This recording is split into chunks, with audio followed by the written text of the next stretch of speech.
No, seda nüüd küll, ma arvan, nagu peaaegu mitte keegi ei tea või noh, vähemalt meie generatsiooni inimesed, aga Koit, sina oled ju tegelikult võib öelda Eesti reality star.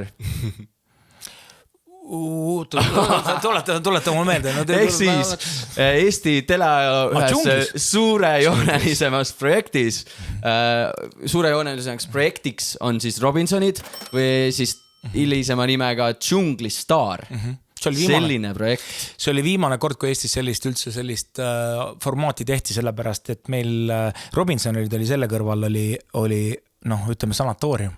See viimane aasta, kui meid viidi Malaisia suurimasse rahvusparki džunglisse täiesti. Robinsonid olid kuskil ookeani rannas, kuskil elasid palmipuudal, ilusti rannas, käisid ujumas. Me olime lihtsalt džunglis. Padu džunglis. Ja ma olin vist seal džunglis lõpuks 5 nädalat äkki või. Ma olin eestlastest kõige kauem. Ja kuna see asi, ma jäin ju haigeks seal, ma sain, keegi ei teadnud, mis juhtus, et mul seal anti aspiriini iga päev, et tundsin ennast nii halvasti, iga päev läks hullemaks. Sul on päiksepiste, Koit, ära muretse, aga tegelikult läks iga päev hullemaks ja viimased 3 päeva ma nägin 3 ööd džunglis, nägin hallukaid ja mul oli mingi 40 palavik. Ja siis ma ju tulin tagasi, ma tegin veel selle finaali ära lätlaste leedukatega ja siis tulin tagasi ja siis juba niimoodi, et ma enam omal peaaegu jalgadele ei suutnud käia, siis mind Bangkokis juba magasin ainult pingi peal ja siis mind tassiti 2 inimese vahel niimoodi lennuke peale, sealt jõudsime Tallinnasse lõpuks ja siis olid kiirabiautod lennujaamas mul vastas ja mind viidi otse Merimetsa haiglasse läbi 2 vaakumuksega, siis skafandrites arstid hakkasid käima mind ravima ja mind nagu vaatama.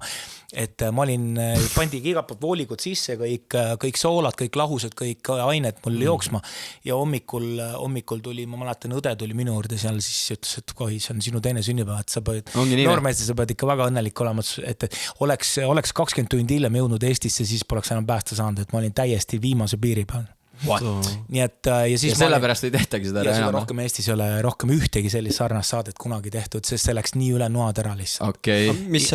Mingisugune bakter, ma sain džunglis mingisuguse letaalse bakteri, mis oli põhimõtteliselt päevade küsimus, millal ma ära suren. Ja siis mind hakkas ravima seal Merimetsas üks Eesti üks täielik nagu üli siuke šef, hästi siuke nagu siuke James Bondi tüüki, siuke soliidne mees, kes on siuke Eesti kõige kõvem, ma kahjuks nime mäleta, kõige kõvem arst, kes käib Eestis, saadetakse alati kõige hullematesse kriisikolletesse Aafrikasse ja kus on mingid ebolad ja mingid muud asjad möllavad, siis tema hakkas mind ravima ja siis keegi ei teadnud, mis mul viga on ja siis mul tehti kõiki teste ja värki, ma olin seal 2 nädalat äkki, olin seal vaakumustega seal selles kinnises palatis seal ja siis mul lõpuks võeti selgroo üdist võeti nii pika naelaga võeti proov niimoodi, et 4 arsti hoiavad sind kinni, et sa 1 millimeetriki liigutada, sa võid muidu halvatuks jääda. Võeti selgroo üdist võeti proov ja siis see näitas, et mul oli näitas lõpus ära, mis mul viga oli. Siis keegi ei teadnud, mis mul viga on. No muidugi, džunglis ei saa ju aru ka midagi.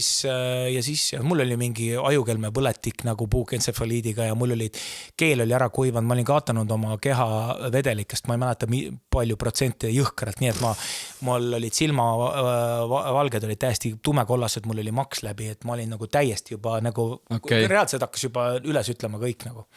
Ja siis, väga crazy. Ja siis ma tulin pärast sellest, ma ikkagi tulin mingi aasta, 1,5 tulin välja, nii et ma mäletan, et ma pidin Vanemuise teatris pidin mingit muusikali hakkama tegema ja siis mul oli nagu tükk tegemist, et mul olid mingid tasakaaluhäired ja asjad veel pärast mingi 1,5 aastat. Et ma ei saanud nagu tantsida ega midagi väga teha, et mul hakkas nagu teinekord hakkasin nagu veits ümber kukkuma.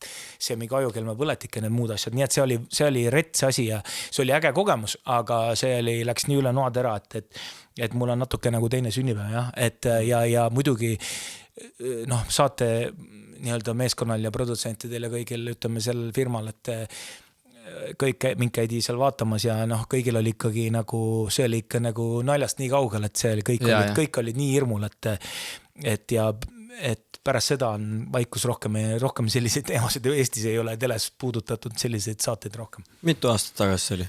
seda saab guugeldada, ma ei mäleta, see oli päris ammu, et see oli mingi 2004, midagi sellist. Ja siis ma mäletan, ma olin siis, kui ma seal Merimetsas olin, ma olin sükene täpselt nagu see Tom Hanks seal Castaway filmis, et mul oli 5-nädalane habe, ma olin parkunud süsimust ja ma olin kehakaalust alla võtnud, ma ei tea, mingi 20 kilo või midagi sükest. Ja siis, kui ema tuli mind vaatama sinna, siis ta ei tulnud oma poega ära, siis tead sükene parkunud suure habemega, jõuluvana habemega, sükene kõhna sükene. Ja siis emal kukkusid asjad käest maha ja hakkas nutma, et ta ei tundnud mind ära, et ma olin ikka nii muutunud, et mul on mingi pilt ka veel seal viimastes päevades džunglis, kus ma ise ei tunne ka ennast ära, ma olen täitsa teist nägu. No.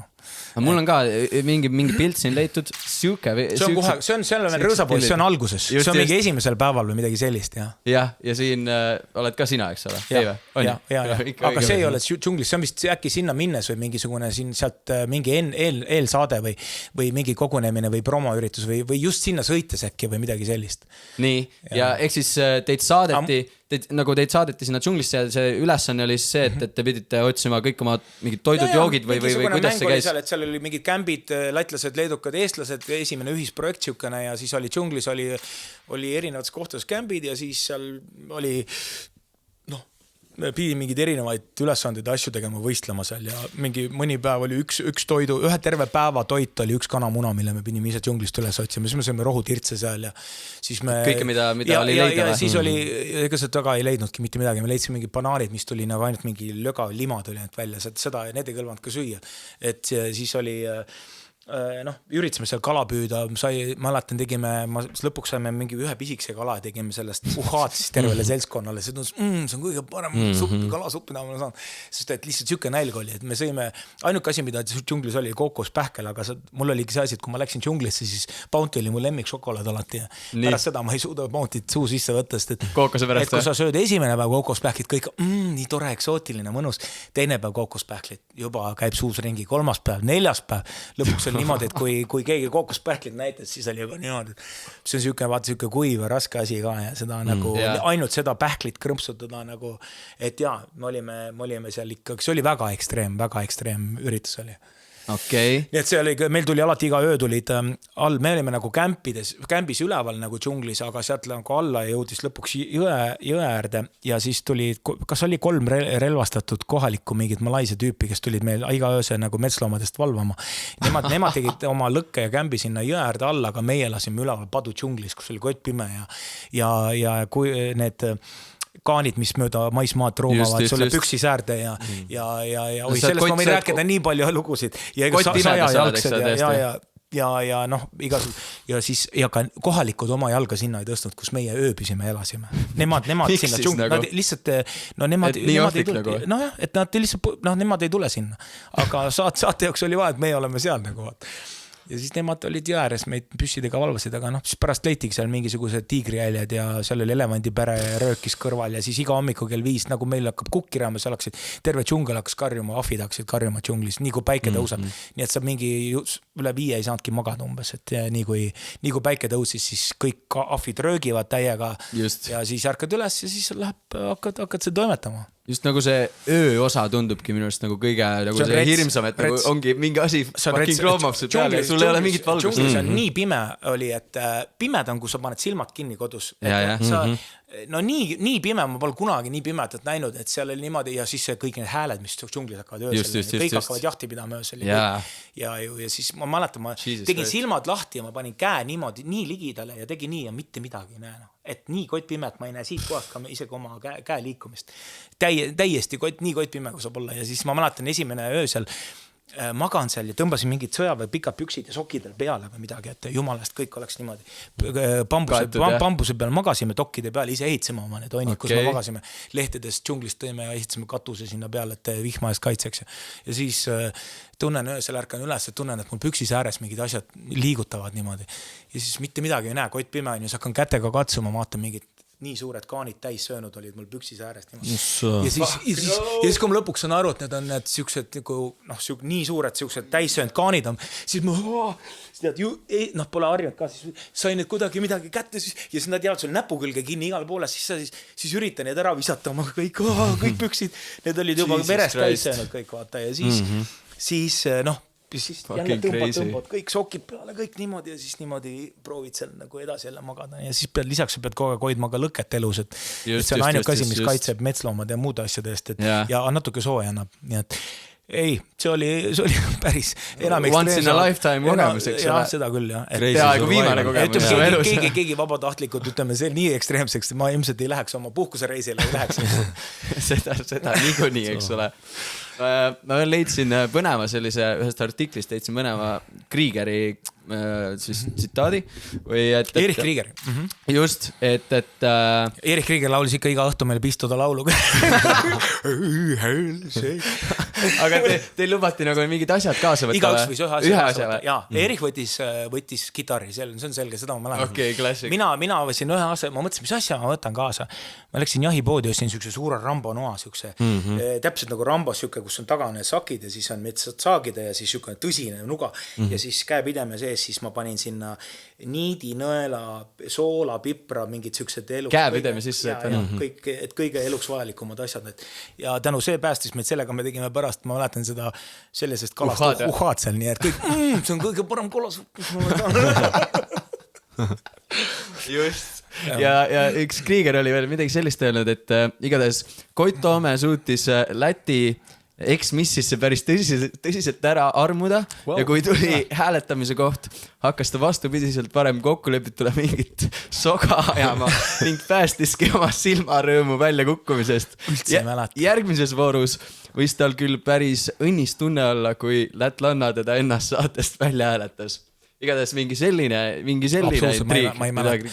Ma mäletan, seal läks mingisuguseks, ma mäletan mingiks sogaks seal läks ja hakkas mingiteks stiilideks või mingiteks usitamiseks seal läks ka oma vahel, aga seda ma enam tõesti ei mäleta, see on ilmselt asi, mida ma olen tahtnud kuidagi ära unustada, ja võibolla see on ka nii oluline, ma mäletan, et mingid inimesed üritasid hakata seal mingi diile asju tegema, et see on mul nagu meeles, aga ma enam täpsemalt ei mäleta. Kujutan ette, kui seal on korralik survival ikka iga päev, siis sul on need inimsuhted välja hääletamine ei mängi rolli. Seda ma olen isegi öelnud pärast seda, olen paar korda seltskonnas, et see on uskumatu, kui kiiresti inimene nagu loomastub, kui sa oled sellises olukorras. Et kõik, ma mäletan meil nagu meelega, et seda kontrasti rõhutada, et meil oli viimane enne õhtu, kui me džunglisse viidi, oli selle Burj Khalifa vastas mingisugusest, tead, kas 5 tärni hotellis oli õhtusöök, kus sul on nii kõik toidud ja kõik asjad, kõik on lookas, söö ennast toimetuks.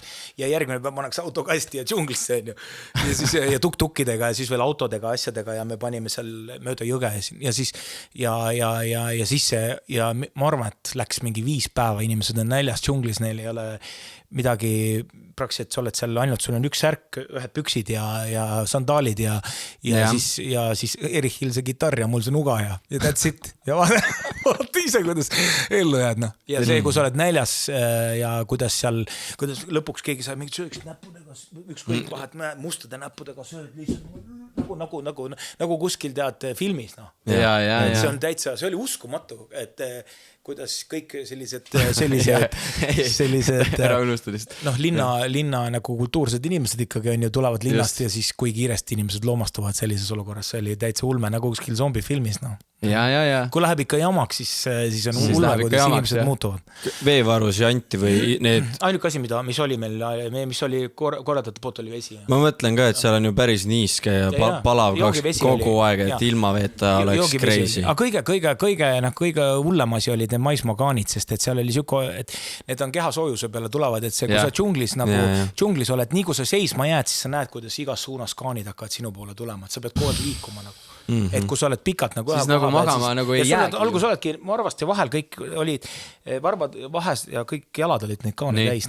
Ja siis kui sa liigud, siis nad ei saa, aga kui sa nagu liiga pikalt oled ühe koha peal näiteks, siis nad on juba sul kuskil varvaste vahel ja püksis ääres. Nii et harjusid putukatega ära. Sellega alguses oli nagu, pärast oli jumala savi. Nii et mingi veri jookseb, mingid kaanid viskad ära, läheb jälle edasi. Suvel on sääskedes savi, jah? No jah, ütleme nii. Karm. Tüübi püüdsid mingi püütoni kinni ja mingi tarantli panid ka kingakarpi elama ja tänapäeval vist pärast nagu... mingi tiigri jäljed seal ja seal oli... Ja. Tänapäeval vist päris nagu sükest saadet enam nagu teha ei saakski. Ma kardan, et täna oleks päris keeruline sükest saadet teha, jah. et mul pärast oli ka palju igasuguseid nupumehi, kes kõik ütlesid, et ka kaeba kohtusse, et kui oleks Ameerikas siuke asi juhtunud, siis ma ilmselt ei oleks kunagi eluks saaks kindlustatud olnud. Ma ei kujuta ette palju mingid advokaadid oleks miljoneid sealt välja pärast on ju pigistanud. Aga noh, kõik hästi paljud olid ümberringi kaeba kohtusse ja mine kohtusse ja nii, aga ma mõtlesin, et noh, käid seal, ma ei tea, mitu aastat kohut ja lõpuks saad mingisugune, ma ei tea, 10 000 krooni või ja siis mingi vabanduse kuskil, et ja mina ei tahtnud seda jama ette võtta ja tegelikult tänaseks me oleme Ruuduga ju kõik need näosaated, hiljem terve ajalugu pärast, kui tulevikku kõik see asi oleks, kui ma oleks nendega hakanud kohut käima, ma oleks elu täiesti teistmoodi. Me oleme täna Karelsoni ja Ruuduga ja kõigi nendega inimestega väga head sõbrad ja väga head lähedased inimesed, nii et ja, aga no nii oli jah. See oli ilmselt kõigile šokk ja siuke negatiivne üllatus, et ei olnud arvestatud, et see asi võib nii karmiks minna. Ja millal teeb siis Koit Toome oma reality TV show comebacki, et üks nädal Koit Toomega või? Kuule, ma olen ise selle saatesarja suur austaja. No näed. Patustad natukene sellise saatega ja siis lähed kabelisse ja palud ande. Vandeks.